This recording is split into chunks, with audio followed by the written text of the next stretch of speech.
Hey there, Isabella. It is Jay here at Rorik Mazda, so you have to promise not to laugh at me. I'm never going to win a Grammy or anything like that for filming and acting, but I just figured that this might be the most helpful, is to kind of really go over the vehicles, make you a quick video of the car that you had requested, which, to recap, is a CX-30. This particular one was the white, and it is a preferred level.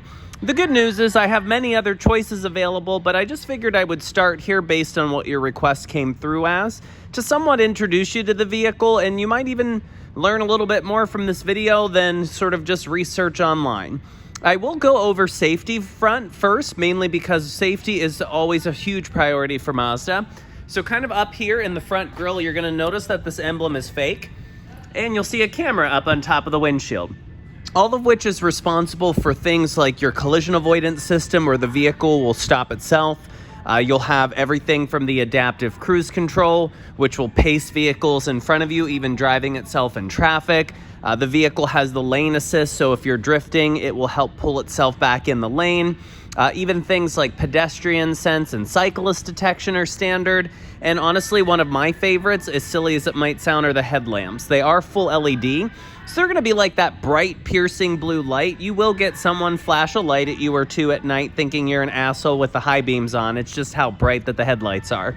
Now, all CX-30s, they're going to have the 18-inch silver finished alloy wheels. And then probably back to safety, you might notice this little triangle right here. That is the blind spot monitoring system. That will light up orange if a car is ever detected in your blind spot. What's nice with that system is if you're part of the 2% of Pittsburgh that uses a turn signal, then what happens is it beeps back at you to grab your attention that you physically will sideswipe a vehicle if you made that lane change. Now, going along to the rear, you'll see all-wheel drive. That's going to be standard on all of our SUVs.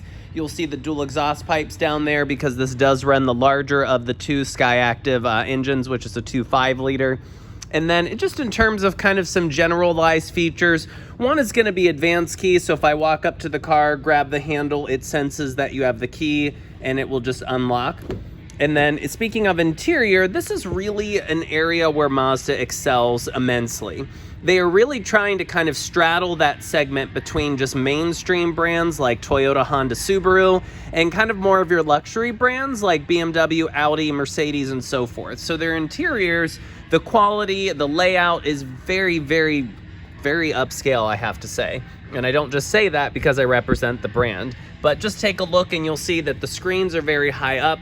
You have sort of this leather material that kind of goes across the dash at an angle.